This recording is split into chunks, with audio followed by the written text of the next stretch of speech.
नमस्कार दोस्तों, भारतीय साक्ष्य अधिनियम की सीरीज में आगे आज हम पढ़ेंगे सेक्शन नंबर 42 एंड सेक्शन 43 भारतीय साक्ष्य अधिनियम।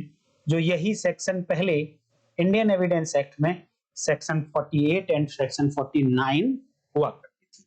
तो देखिए सेक्शन 42 कहती क्या है। हालांकि देखिए इनका मैं ओवरव्यू ऑलरेडी आप लोगों को बता चुका हूं, उससे आप लोगों को बहुत सारा आइडिया पहले ही लग चुका होगा, but word to word bare act में से भी देखना जरूरी है, क्योंकि क्वेश्चंस अगर आएंगे तो ये कंफ्यूज तो आपको करेंगे। और मेरी पिछली वीडियो आप लोगों ने देखी होगी तो बिल्कुल कंफ्यूजन नहीं होगा, केवल वो इस एक स्क्रीनशॉट आपके सारे कंफ्यूजन दूर कर देगा। Okay, let's see. देखिए इसका हेडिंग है opinions as to existence of general custom और राइट व्हेन रेलेवेंट।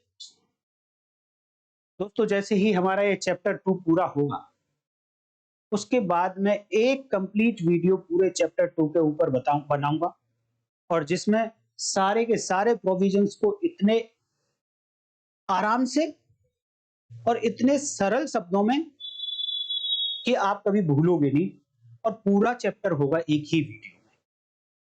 बस आप चैनल को सब्सक्राइब कर लीजिए, ज्वाइन कर लीजिए, आप सब लोगों को वीडियो बहुत जल्दी से मिलेगी। हेडिंग कहती है कि अगर कोई सामान्य रूढ़ी है या अधिकार है, उसका एग्जिस्टेंस है या नहीं है, उसका अस्तित्व है या नहीं है, इस बात का क्वेश्चन है कोर्ट के सामने।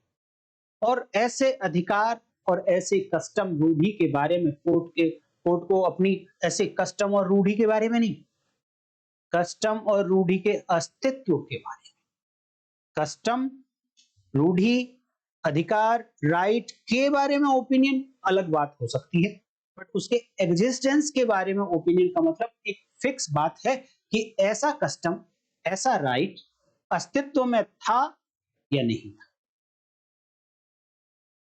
इस बात के लिए ओपिनियन है सेक्शन 42। तो इस एग्जिस्टेंस वर्ड को आपने भूलना नहीं है।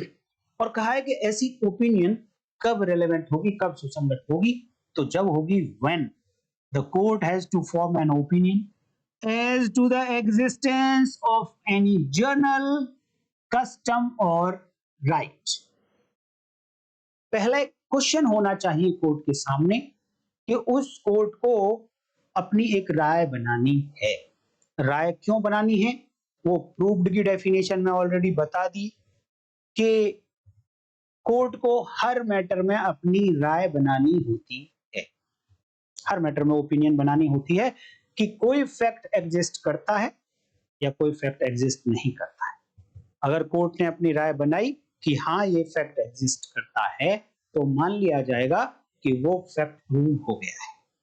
अगर कोर्ट ने अपनी राय बनाई कि इस फैक्ट की एग्जिस्टेंस नहीं है, तो मान लिया जाएगा कि वो फैक्ट डिसप्रूव हो गया है।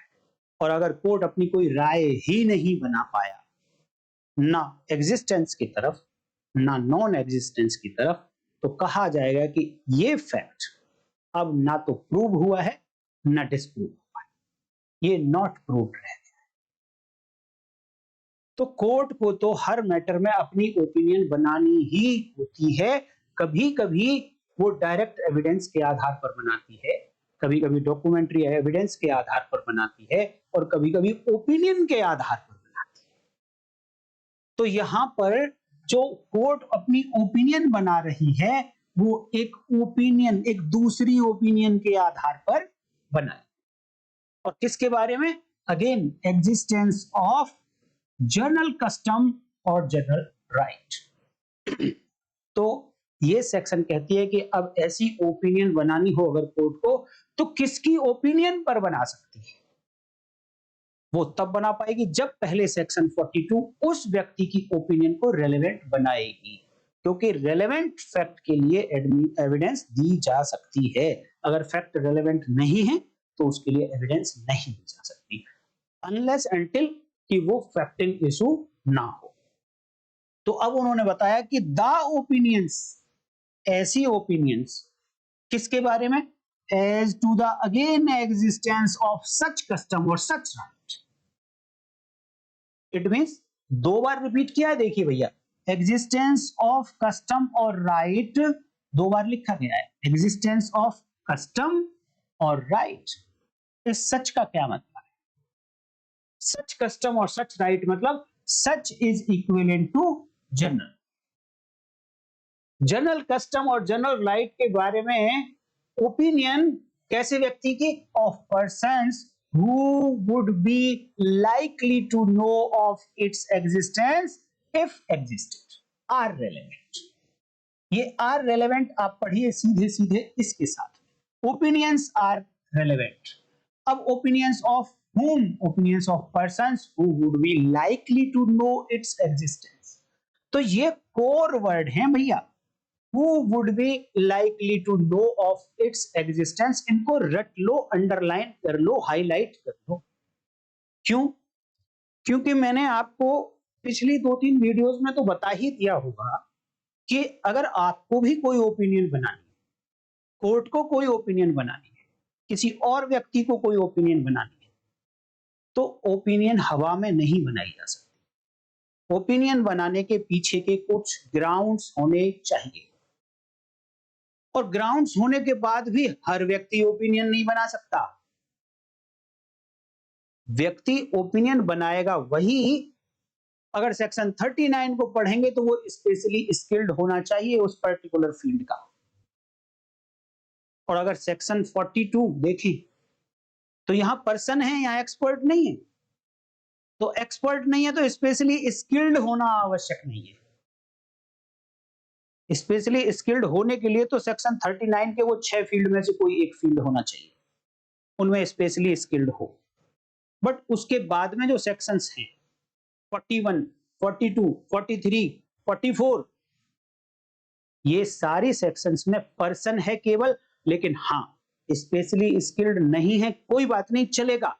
बट उसके पास एक कारण होना चाहिए कि वो ये ओपिनियन क्यों बना पा रहा है। तो सेक्शन 42 में कहा गया कि ही, वो व्यक्ति, would be likely to know its existence if it existed। अच्छा, एक व्यक्ति को राय देने के लिए कोर्ट ने बुलाया किसी पर्टिकुलर मैटर पर, किसी कस्टम या किसी राइट के बारे में, तो क्या ये व्यक्ति अब कोर्ट में आकर केवल यही बोलेगा कि हाँ ये कस्टम एग्जिस्ट करता था? क्या वो व्यक्ति ये नहीं बोल सकता कोर्ट में आकर कि जी ऐसा कस्टम एग्जिस्ट नहीं करता? बड़ी इंपॉर्टेंट बात बताने जा रहा हूं, ध्यान से सुन लेना। वो दोनों में से कोई भी ओपिनियन दे सकता है, एग्जिस्टेंस के बारे में भी दे सकता है और आकर ये भी कह सकता है कि नहीं इसका कोई एग्जिस्टेंस नहीं था साहब, कभी भी ऐसा कस्टम हमारे समाज में, ऐसा कस्टम कभी भी नहीं रहा है। भाई जब कस्टम नहीं रहा है तो अब आप मुझे बताइए, क्या वो he would be likely to know its existence? जब कस्टम एग्जिस्टेंस में है ही नहीं कभी, तो उसकी एग्जिस्टेंस के बारे में क्या ये व्यक्ति जो कोर्ट में आकर बोल रहा है इसे जानकारी होनी चाहिए? नहीं होगी, क्योंकि कस्टम एग्जिस्टेंस में कभी था ही नहीं। इसीलिए एक हाइपोथेटिकल कंडीशन यहां पर डाली गई कि इफ इट एग्जिस्टेड, अगर ये एग्जिस्ट करता ऐसा कस्टम और ऐसा राइट, तो फिर ये ऐसा व्यक्ति है कि अगर ऐसे कस्टम, ऐसे राइट की एग्जिस्टेंस होती, अस्तित्व होता, तो इस व्यक्ति को जानकारी जरूर होती, ये व्यक्ति ऐसा है। ऐसे व्यक्ति की ओपिनियन, देन ही ऐसे व्यक्ति की ओपिनियन को रेलेवेंट बनाया गया। अर्थात जब आप प्रैक्टिस में एविडेंस देने जाएंगे या डिफेंस करने जाएंगे किसी ओपिनियन एविडेंस का रिगार्डिंग राइट और कस्टम, बट कैसे राइट और कस्टम, सेक्शन 42 भारतीय साक्ष्य अधिनियम को आप जर्नल वर्ड से जानिए, जर्नल से। जर्नल कस्टम और जर्नल राइट, जर्नल से मैंने पीछे बताया है, फिर भी थोड़ा बताऊंगा। कुल मिलाकर बात यह है दोस्तों कि ये व्यक्ति कुछ स्पेशल है, ऑर्डिनरी पर्सन नहीं है। कैसा है? हाइपोथेटिकल कंडीशन कि अगर मान लो ऐसा कस्टम एग्जिस्ट करता तो इसकी पोजीशन ऐसी रही है कि इसको पता होता उसे कस्टम के बारे में। अर्थात क्योंकि ऐसा कोई कस्टम एग्जिस्ट करता ही नहीं था, इसीलिए इसको पता नहीं है, अर्थात नॉन एग्जिस्टेंस प्रूव हो गई। तो जब आप डिफेंस काउंसिल होंगे तो ये जो व्यक्ति जिसकी ओपिनियन को रेलेवेंट बनाया जा रहा है और वो एविडेंस देने आ रहा है regarding opinion of general custom और general right, you have to ask some questions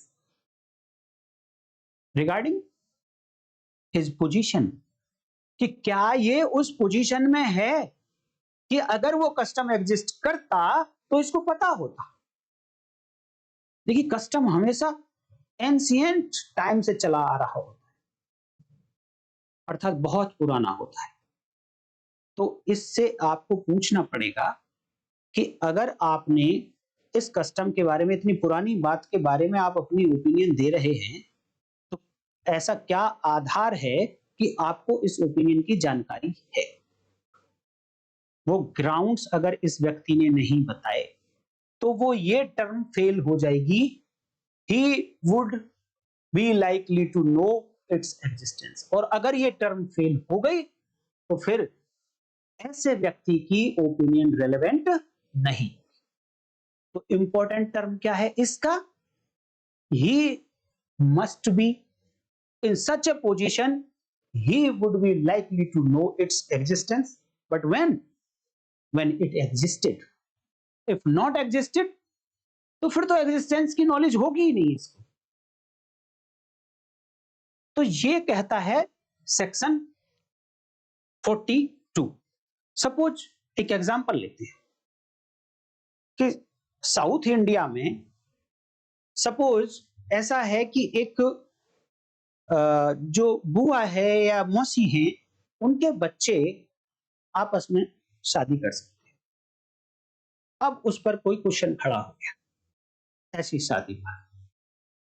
अब क्वेश्चन ये उठा कि क्या ऐसी शादी हो सकती है। तो किसी बुजुर्ग आदमी को बुलाया गया उस समाज के, उनसे पूछा गया कि आप बताइए। अच्छा, पहले तो जो पार्टीज हैं शादी के वो ये कहते हैं कि जी ऐसा हमारे यहाँ तो कस्टम है, क्योंकि हमारा कस्टम अलाउ करता है तो हम शादी कर लें।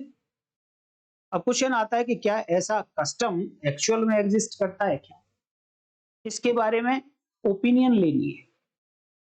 देन कोई एक व्यक्ति बुलाया गया, उस व्यक्ति ने कहा आकर के हाँ ये शादी कर सकते हैं क्योंकि हमारे यहाँ पर ऐसा कस्टम है।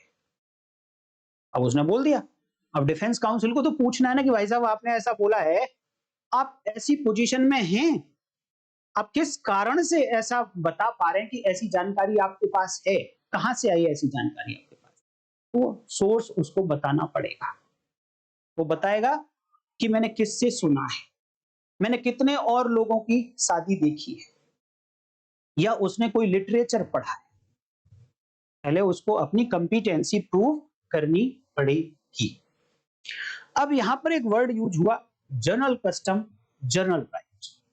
तो जनरल क्या होगा, क्योंकि देखिए सेक्शन 26 और क्लॉज डी मैंने आप लोगों को पढ़ा दिया, यहां पर भी कस्टम और राइट की ओपिनियन की बात हुई है कि वो किसी स्टेटमेंट में होना चाहिए, और वो स्टेटमेंट ऐसे व्यक्ति का जो अब अवेलेबल नहीं है, मर गया है, या capable of giving evidence, incapable of giving evidence हो गया है, या मिल नहीं रहा है। तो यहां पर कौन से टाइप का कस्टम है और कौन से टाइप का राइट है, कितनी बार बता चुका हूं, अब तो आपको ये रट जाना चाहिए। यहां पर जनरल नहीं है, यहां पर पब्लिक है, पब्लिक राइट है और पब्लिक कस्टम है, जनरल नहीं है। हाँ, आप जब इस सेक्शन को पढ़ोगे तो आप कहोगे जनरल वर्ड तो वहां पर लिखा है, तो आप पूरी फ्रेज पढ़ो। वहां पर लिखा है मैटर, मैटर कैसा हो, जो जनरल इंटरेस्ट का हो। कैसे इंटरेस्ट का हो, जनरल इंटरेस्ट का, पब्लिक इंटरेस्ट का। तो वहां पर जब जनरल वर्ड आया है तो वो इंटरेस्ट के साथ में आया है, ना कि कस्टम और राइट के साथ में। इसलिए 26 में जो कस्टम और राइट की बात होती है, क्योंकि यहाँ सेक्शन 42 में कस्टम और राइट की बात होती है, तो वो पब्लिक राइट है, पब्लिक कस्टम है। तो दोनों में डिफरेंस क्या है पब्लिक में और जनरल। तो इसको एक्सप्लेनेशन थोड़ा ये यहाँ पर दिया गया सेक्शन 42 में ये एक्सप्लेन करता है, और ये कहता है कि अगर मान लो एग्जांपल ले लेते, द एक्सप्रेशन जनरल कस्टम और राइट, इसका मीनिंग बता रहा है, इंक्लूड्स कस्टम्स और right common to any considerable class of persons. कुछ व्यक्तियों का एक ग्रुप है, एक क्लास है, एक समाज है। Considerable class of persons, considerable पर भी आपको ध्यान देना है भैया, किसी भी वर्ड को छोड़ना नहीं है। क्लास ऑफ पर्संस है but it is not considerable, बहुत छोटा है, तो सेक्शन 42 में नहीं आएगा, फिर सेक्शन 42 में नहीं आएगा, वो जनरल नहीं होगा फिर, और जनरल नहीं होगा तो पब्लिक तो हो ही नहीं सकता, तो फिर कहां जाएगा? नेक्स्ट सेक्शन में चलेंगे, अभी आएंगे उस पर हम। तो एक्सप्लेनेशन कहता है कि द एक्सप्रेशन जनरल कस्टम और राइट इंक्लूड्स द कस्टम और right common to any considerable class of persons. कुछ व्यक्तियों का जो समूह है उसमें जो कस्टम और राइट कॉमन है, जो कॉमन का मतलब सब लोग ऐसा करते हैं, लेकिन कौन? वो पर्टिकुलर क्लास उसी में कॉमन है, देन ऐसे कस्टम और राइट को कहेंगे कि वो जनरल है, सामान्य है। लेकिन पब्लिक का मतलब, वहां कोई क्लास लेने की आवश्यकता नहीं है। पब्लिक कस्टम का मतलब, पब्लिक राइट का मतलब तो सबके लिए ओपन है, सबके लिए राइट है, किसी पर्टिकुलर कास्ट के लिए नहीं है, पर्टिकुलर ग्रुप के लिए नहीं है, पर्टिकुलर माइनॉरिटी के लिए नहीं है, पब्लिक है, सबका कस्टम, सबका राइट। तो वो सेक्शन 26 में होगा। लेकिन सेक्शन 26 में अगर ओपिनियन लानी है तो पर्सन अवेलेबल नहीं होना चाहिए, उसका स्टेटमेंट होना चाहिए।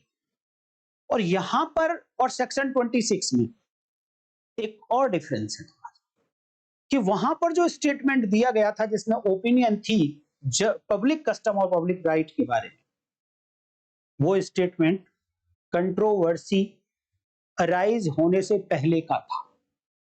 लेकिन यहां जो ओपिनियन दी जा रही है किसी व्यक्ति को बुलाकर जनरल कस्टम और जनरल राइट के बारे में, ये लिविंग पर्सन है और ये डिस्प्यूट अराइज होने के बाद का भी हो सकता है।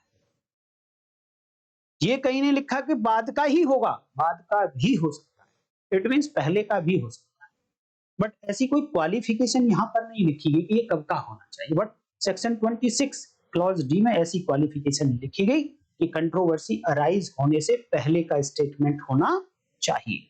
पब्लिक और पब्लिक राइट और पब्लिक कस्टम के बारे में बात आएगी तो कंट्रोवर्सी अराइज होने से पहले, जनरल राइट और जनरल कस्टम के बारे में बात आएगी तो ऐसी कंडीशन नहीं है, वो डिस्प्यूट अराइज होने से, कंट्रोवर्सी अराइज होने से पहले का भी हो सकता है और उसके टाइम का भी हो सकता है, उसके बाद का भी हो सकता है। ये यहां पर डिफरेंस है। अब ये जनरल कस्टम को और जनरल राइट को समझने के लिए एक इलस्ट्रेशन भी यहां पर दिया गया है। ये इलस्ट्रेशन कहता है द राइट ऑफ विलेजर्स। देखिए जनरल कस्टम और जनरल राइट के लिए क्या चाहिए आपको? एक कंसीडरेबल ग्रुप ऑफ पर्संस चाहिए, एक कंसीडरेबल क्लास ऑफ पर्संस चाहिए। क्लास बनाने के तरीके अलग हो सकते हैं, एक ही कास्ट के हैं, एक ही प्लेस के हैं, एक ही गांव के हैं, एक ही टाइप का ट्रेड करते हैं, एक ही टाइप की उनकी मेंटेलिटी है। क्लास बनाने के लिए कॉमन बात चाहिए सबके अंदर। तो यहां पर कॉमन क्या है कि वो एक ही विलेज के रहने वाले हैं, विलेजर्स हैं, एक ही गांव के रहने वाले। तो यहां पर बताया गया the right of the villagers of a particular village. एक विशेष गांव के व्यक्ति जो उसी में रहते हैं, उनका एक राइट है to use water of a particular well. एक विशेष कुएं में से पानी निकालकर उसको प्रयोग में लाने का इस गांव के, पर्टिकुलर गांव के व्यक्तियों का कोई अधिकार है। ये क्वेश्चन कोर्ट के सामने है। तो ये जो है it is a general right with in the meaning of this section. यहां पर जो जनरल राइट की बात हुई, ये एक जनरल राइट है। और कैसे पता लग रहा है कि एक पर्टिकुलर क्लास है। अब क्लास से बनता है देखो क्लासिफिकेशन। क्लासिफिकेशन जब मैंने कई बार पढ़ाया है आपको, तो क्लासिफिकेशन के लिए कुछ पैरामीटर लेने के बाद फिर डिसाइड किया जाता है कि अब कितने टाइप हो सकते हैं। तो यहां पर पैरामीटर लिया है कि ये लोग रहते कहां हैं, ये लोग रहते कहां हैं, एक ही गांव में, कॉमन गांव है। अगर मैं क्लासिफिकेशन ले लूं कि इनकी लैंग्वेज कैसी है, लैंग्वेज के आधार पर, यानी ये सभी ऐसे लोग हैं जो हिंदी बोलते हैं, या फिर ऐसे लोग हैं सारे के सारे जो तमिल बोलते हैं या तेलुगु बोलते हैं, या फिर ले लेते हैं कास्ट के आधार पर कि ये सारे के सारे व्यक्ति ऐसे हैं जो शेड्यूल कास्ट से या शेड्यूल ट्राइब से, देन ये कॉमन क्लास कंसीडरेबल पर्संस की। तो इन सब के जो राइट्स होंगे, कस्टम्स होंगे, वो जनरल कस्टम की कैटेगरी में आएंगे। बट जो पब्लिक होगा वो बिल्कुल इनसे बड़ा होगा। तो मैं उम्मीद तो ये करता हूं दोस्तों कि ये सेक्शन 42 आपको आसानी से समझ आ गई। अगर आपको लगता है कि कोई प्रॉब्लम है तो आप कमेंट करिए, मैं उसको एक्सप्लेन करने की कोशिश करूंगा। देखिए एक सेक्शन 13 और है भारतीय साक्ष्य अधिनियम, वहां पर भी वर्ड यूज हुआ है राइट और कस्टम। वहां पर एनी वर्ड यूज हुआ है, any right any custom. Section 26 में public right public custom, section 42 में general right general custom. It means section 13 में ये दोनों सेक्शन इंक्लूड हैं। एनी राइट में जनरल राइट है, पब्लिक राइट है, प्राइवेट राइट है, कुछ भी किसी भी टाइप का राइट हो। तो मैंने पीछे वीडियोस में काफी आपको बता दिया है ऑलरेडी। तो दोस्तों आज की वीडियो में सेक्शन 42 ओनली, नेक्स्ट वीडियो में मैं आपसे बात करूंगा सेक्शन 43। तब तक देखते रहिए लीगल लैंप और ज्वाइन कर लीजिए चैनल, सब्सक्राइब कर लीजिए, बहुत अच्छी अच्छी वीडियोस आपको मिलती रहेंगी। और हाँ दोस्तों, सुबह हर रोज 8 बजे पोस्ट की फॉर्म में आपको क्वेश्चंस दिए जाते हैं, उन क्वेश्चंस को आप जरूर अटेम्प्ट करिए। आपकी नॉलेज कंफर्म होगी, उनसे आपके अंदर कॉन्फिडेंस आएगा। तो नमस्कार दोस्तों, जय हिंद।